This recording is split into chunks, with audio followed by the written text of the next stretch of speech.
Gentlelady is recognized for 5 minutes. Madam Speaker, I rise to remember the life and legacy of a great South Floridian and fellow Cuban American, Ricardo Mayo Alvarez. Ricardo was an irreplaceable member of the Cuban American community. Having fled Cuba's communist regime, Ricardo continued the fight for a free Cuba in South Florida. Ricardo became a successful entrepreneur and started a chain of pharmacies in South Florida.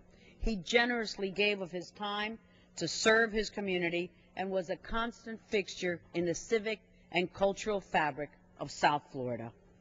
Although he was deeply committed to the struggle for a free Cuba, I know that the role he cherished the most was that of a devoted husband along with a devoted father and grandfather. Ricardo leaves behind his beloved wife and partner, Nieves Fraga, and his children, Jorge, Alina, and Ricky, as well as his grandchildren. Ricardo, we will never forget you nor your selfless legacy. Rest in peace, my friend.